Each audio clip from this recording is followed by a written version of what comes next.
Salut la grande famille, c'est encore moi aussi BG. Si tu es nouveau, tu es nouvelle sur ma vidéo, faut t'abonner sur ma chaîne YouTube, ma page Facebook, Instagram. N'oubliez pas de partager mes vidéos et aussi liker. Bref, la famille, il dit sortez où? Venez écouter la vérité. Cette histoire de PPTE, où on dit non, oui, où les Ivoiriens, comment dirait papa chose, comment dirait Koudou Laurent Gbagbo a tout fait, il a remboursé les dettes, etc., etc. Oui, aujourd'hui, maintenant, où a fait des PPTE, où on décaisse combien de milliards pour donner aux Ivoiriens pour que les gars puissent en profiter, que c'est Papa Ado qui en profite. Non, c'était pas son droit, que c'était Laurent Gbagbo. Et, mes frères et sœurs, écoutez très bien cette vidéo que j'aimerais vous présenter de Papa Ado. Il dit, quand on dit le président Djepa, le président où nous-mêmes, on n'a pas, on dit on va aller là-bas au 21e siècle. Lui, il a déjà développé là-bas et puis lui-même, il a déjà déménagé. Lui-même, il avait déjà tracé la route des PPTE. Écoutez très bien ce que Papa Ado va dire. Il va nous dire, Seigneur Papa Ado, vraiment, toi, vraiment, je ne sais pas comment je peux te qualifier quoi, parmi les présidents africains. Voici Papa Ado qui a décidé, lui-même il a pris ses propres moyens, il a pris son propre argent, il a payé son billet d'avion et il allait parler de cette histoire de PPTE parce qu'il aime la Côte d'Ivoire. Il aime son pays qui est la Côte d'Ivoire. Et il allait parler de cette histoire de PPTE que donc la Côte d'Ivoire est mettez sur la liste des PPTE, mettez la Côte d'Ivoire.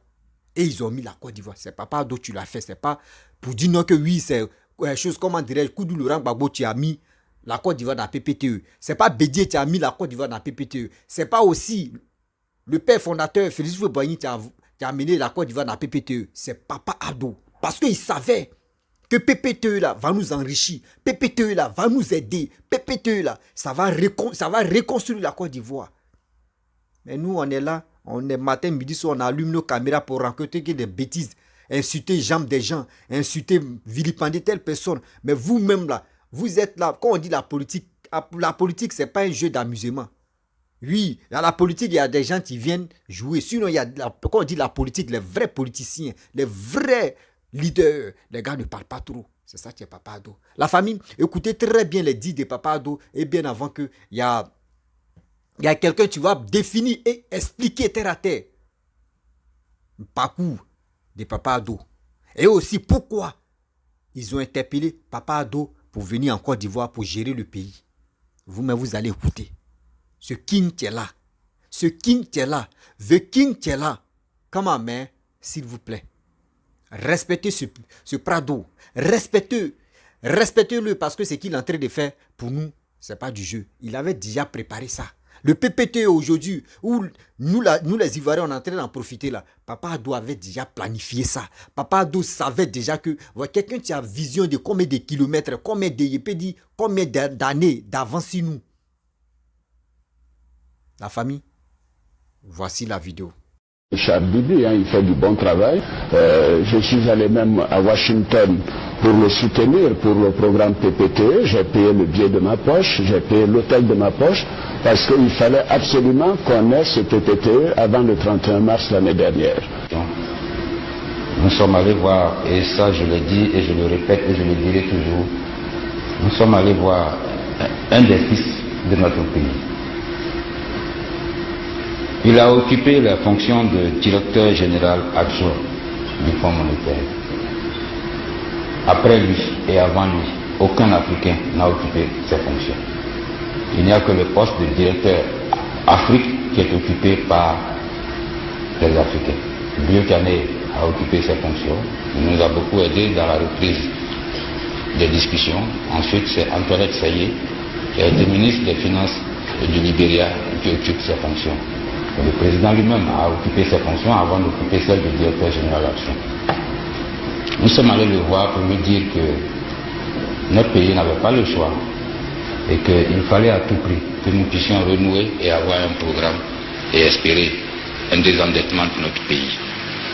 Que je venais demander son soutien et son accompagnement. Rassurez-vous, je le fais avec tous les hommes politiques. Et lui particulièrement, il a occupé ses fonctions. Il peut nous aider, il peut nous conseiller, il peut nous guider. Et il a accepté de nous accompagner.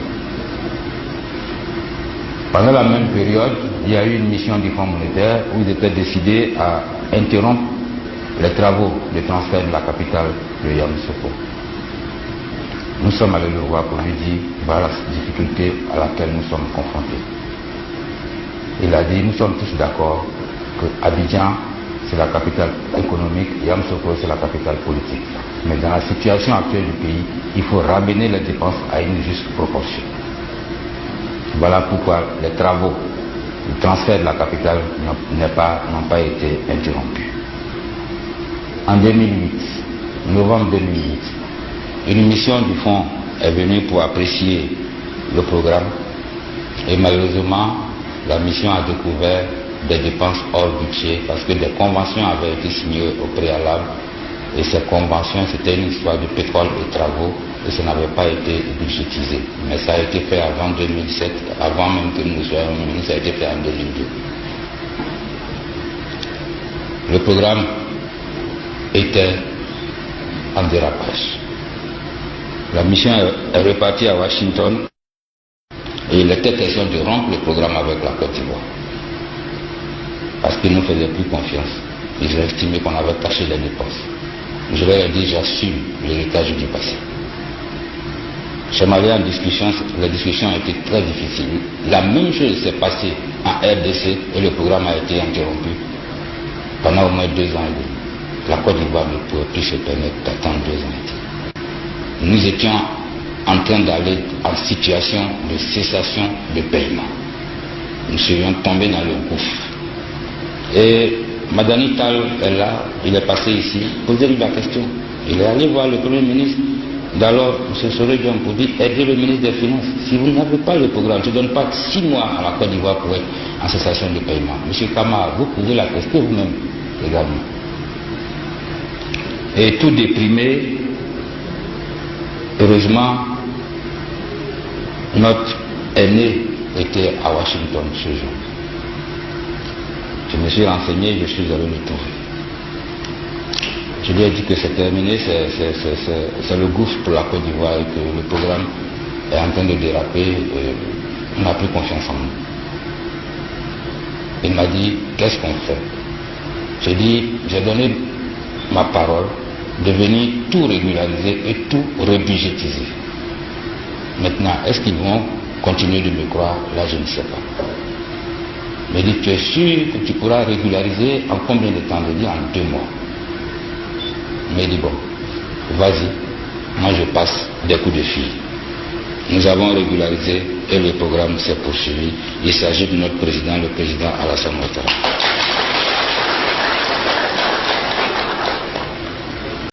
Bref, la famille, vous-même vous avez écouté. Vous avez attendu, écouté ce qu'ils ont dit. Surtout ce que papa doit dire d'abord, bien avant qu'on fait biographie sur lui. Vous avez attendu. C'est ça, papa Ado avait déjà vu.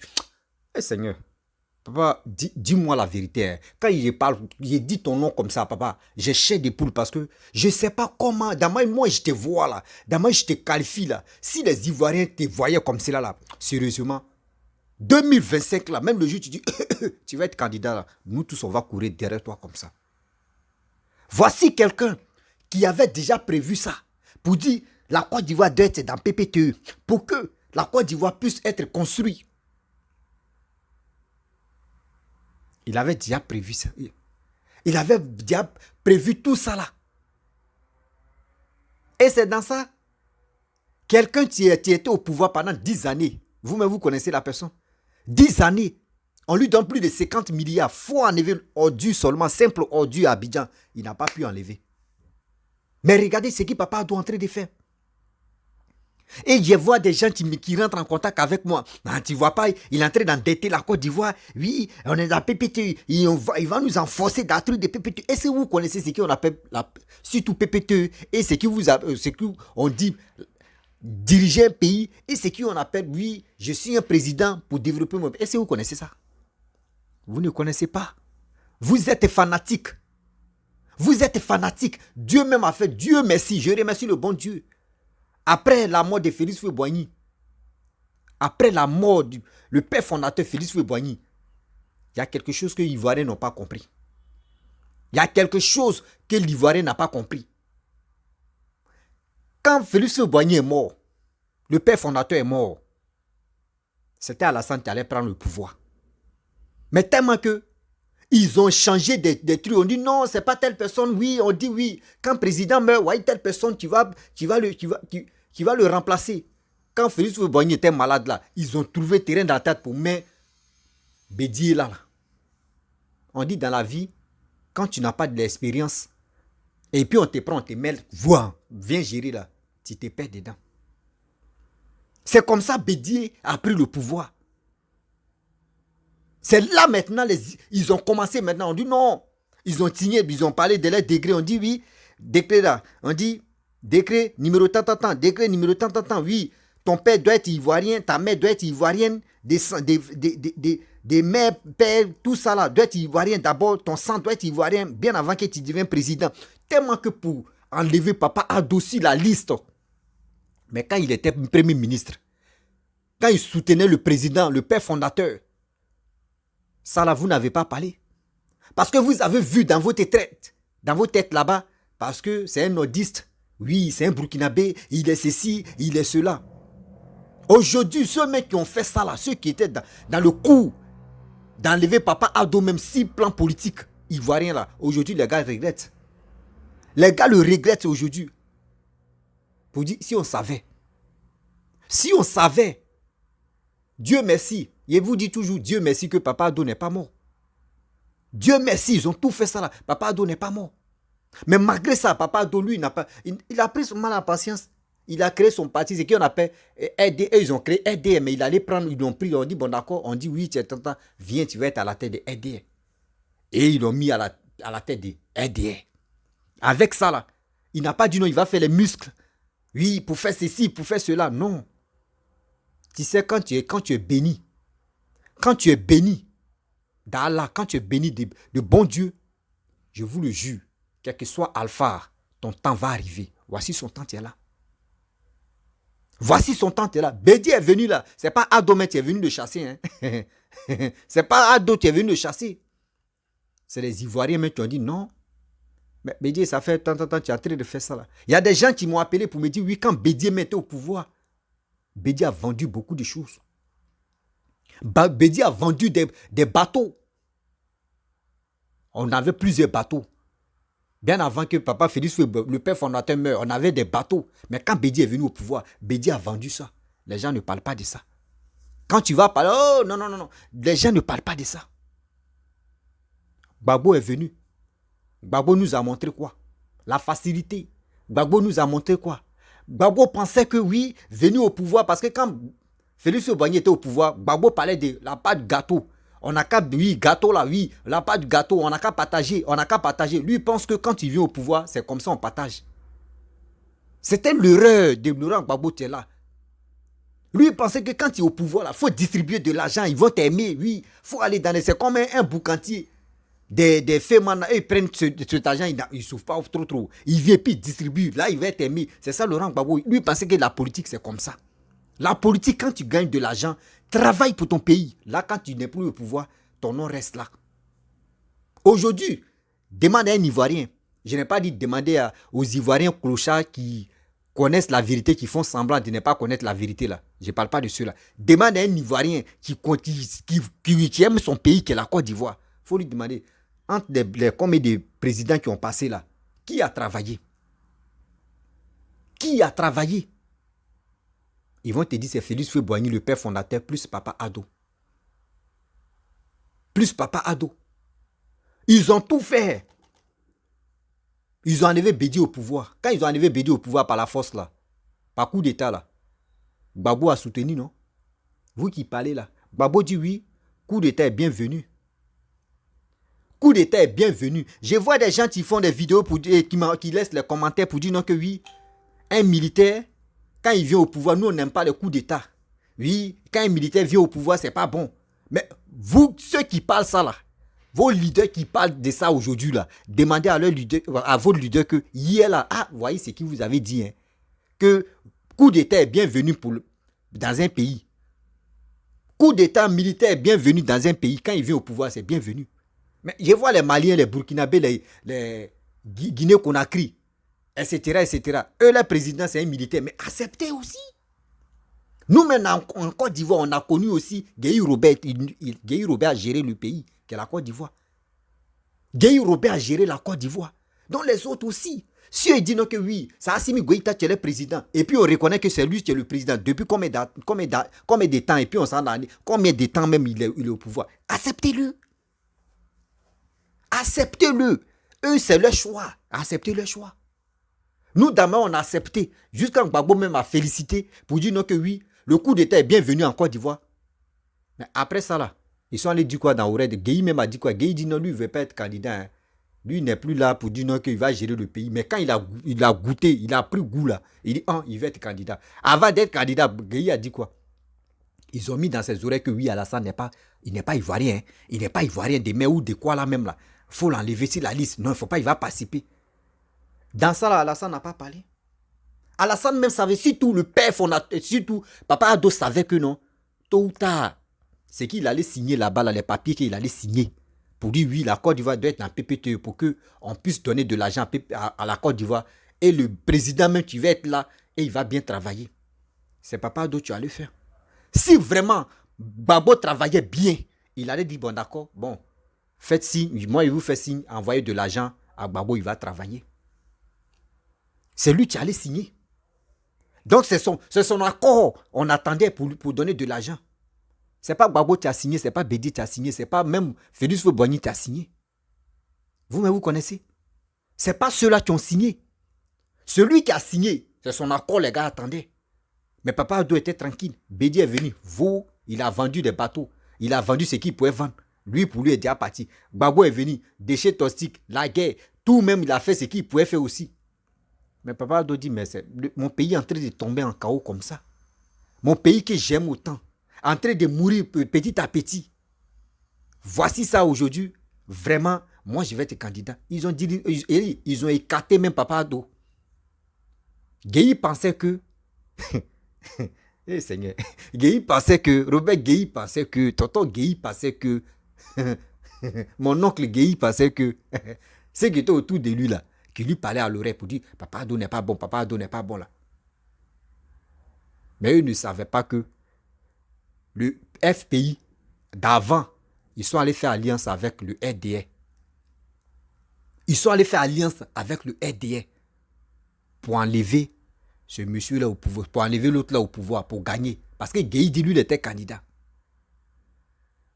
C'est pour cela qu'on vous dit non que vous ne connaissez pas pour dire vous êtes là en train de parler, vous faites des recherches, vous allez mieux comprendre. C'est grâce à Papa Ado que Gbagbo est venu au pouvoir.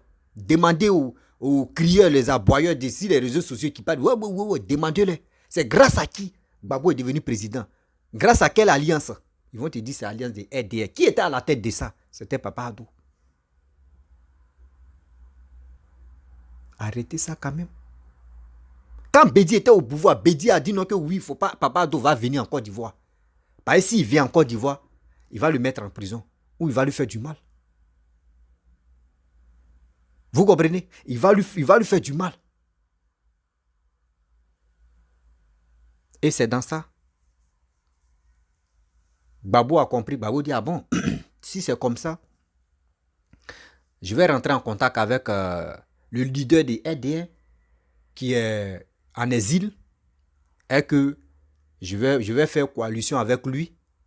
Voilà, notre alliance, c'est dans ça, au moins s'il gagne, je vais dire n'a qu'à venir en Côte d'Ivoire. Mais quelqu'un qui aime son pays, quelqu'un qui veut voir ses parents, moi si c'est moi, je vais accepter. C'est pour cela que Papa doit accepter. Papa Ado croyait que oui, Gbagbo pouvait vraiment développer la Côte d'Ivoire. Gbagbo pouvait vraiment sauver la Côte d'Ivoire. Et il s'est mis ensemble avec lui. Déjà, c'est... S'il savait. S'il savait. Gbagbo a fait alliance avec Papa Ado. Avec le RDR. Gbagbo a gagné. Gbagbo a dit viens. Il est venu, il a vu, il dit bon ok. Bon, tu as vu non? Ok, donc. Bon, faut rester tranquille là. Restez tranquille là, Papa Ado est comme ça, et puis le regarder. Il dit, bon d'accord, moi je suis allé signer des trucs de PPTE. S'il travaille bien, si c'est mon frère. Parce que, toujours remarqué très bien, Papa Ado n'a jamais dit tata, il dit, Laurent c'est mon frère. Laurent c'est mon frère. Koudou Laurent Gbagbo c'est mon frère. Laurent c'est mon frère. Laurent c'est mon frère. Il n'a jamais sous-estimé. Il n'a jamais dit Laurent, tiens un Malien ou tiens un Burkinabé ou tiens un Sénégalais ou tiens un Tantata ou tiens un Tchadien. Jamais de la vie. Parce qu'il considère Gbagbo Laurent comme son frère. Et il le considère aujourd'hui, demain, après-demain, avant-hier, hier, dans le futur, même il le considère comme son frère. Mais il y a des gens, quand ils veulent vraiment avoir du succès, ils sont obligés de mentionner le nom de Papa Ado pour avoir succès. Remarquez très bien les vidéomans. Beaucoup. Ils sont obligés de mentionner son nom, de l'insulter, de le vilipender, de dire ceci, de dire cela. Il était comme ça. Il dit, bon, d'accord, moi, je suis allé signer à faire des PPT. Bon, je vais voir si mon frère Laurent travaille. Et je vais lui dire, bon, voici le bon patché, tu vas travailler. C'est là on a tous vu maintenant que non, c'est pas bon. Donc vous qui parlez matin, midi, soir, non, il n'est pas bon, il est ici, il n'est pas bon. Mais PPTE là, c'est lui qui a signé. C'est lui qui allait signer les papiers de ça. Pour que la Côte d'Ivoire puisse être dans PPTE. Il priait le bon Dieu, il priait Allah. Et Seigneur, c'est quand je vais venir au pouvoir en Côte d'Ivoire pour que je puisse vraiment enlever la Côte d'Ivoire dans la honte. Et Seigneur, Dieu a dit, calme-toi mon fils, ton temps viendra. Les Ivoiriens vont comprendre. Les Ivoiriens vont comprendre. Bédi est venu, non, 0.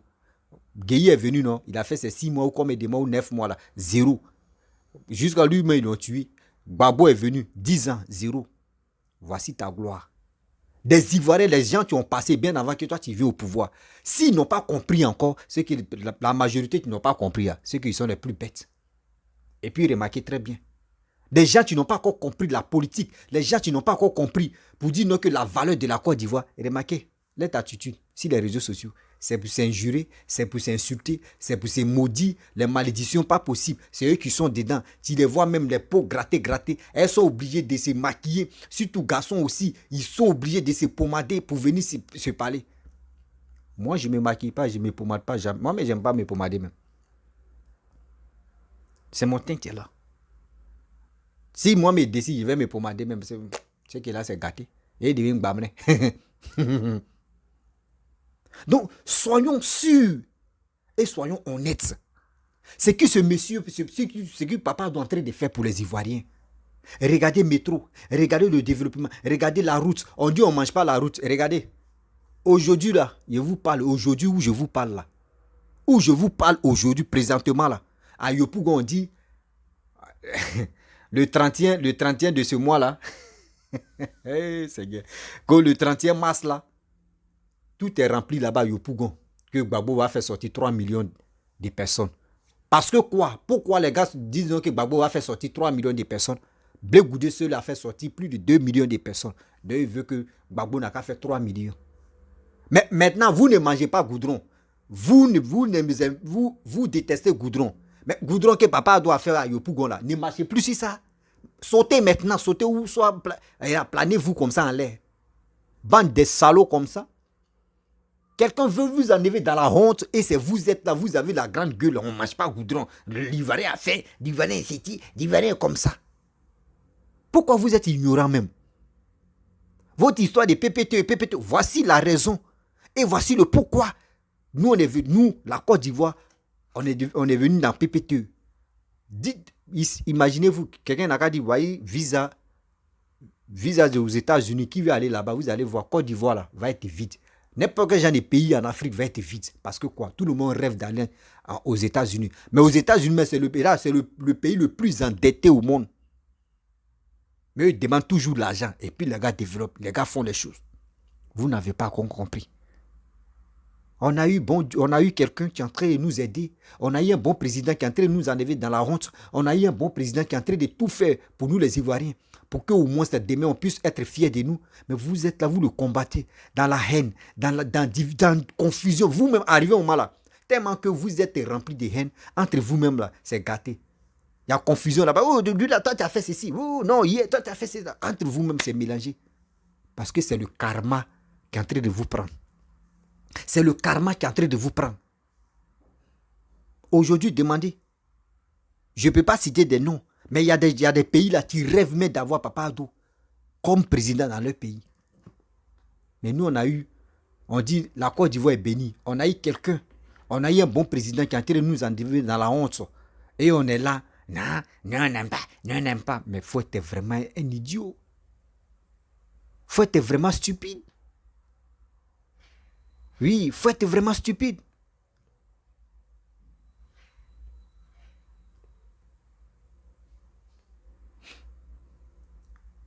Faut être vraiment stupide pour faire ça. Vraiment, la famille.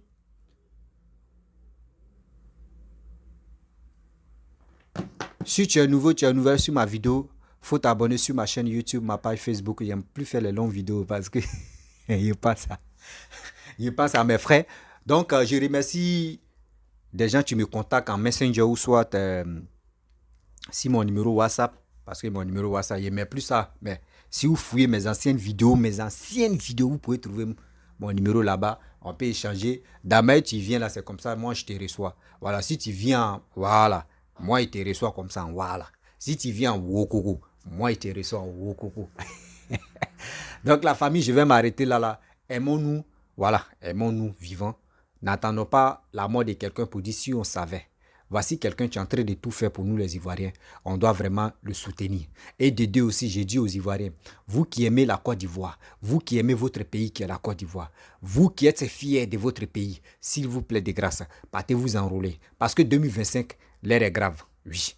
Quand il dit l'heure est grave, pas dans la violence, mais pour que nous-mêmes, on puisse prendre nos destins en main. Partez-vous enrôler pour être prêts pour les élections de 2025. Pour faire vos choix. Oui, vos choix. Qui peut développer votre pays et qui pourra continuer à toujours développer votre pays. C'est tout. Parce que nous, on veut le développement. On dit on ne mange pas le goudron, on ne mange pas le développement, mais nous, on veut la paix seulement. Ne mangez pas, jetez. Nous, on va prendre l'assiette pour la paix dedans. C'est ça, nous, on veut. La famille, si tu es nouveau, tu es nouvelle sur ma vidéo, il faut t'abonner sur ma chaîne YouTube. Oui, ma page Facebook. Abonnez-vous sur ma chaîne YouTube. Quand je fais les vidéos, je mets toujours le lien d'une vidéo de ma chaîne YouTube. Vous pouvez aller cliquer là-bas et aussi regarder ma vidéo sur YouTube et abonnez-vous là-bas. N'oubliez pas aussi d'aller vous abonner sur mon Instagram et on va avancer. La famille, je vous dis à très bientôt. Ciao. Bisous.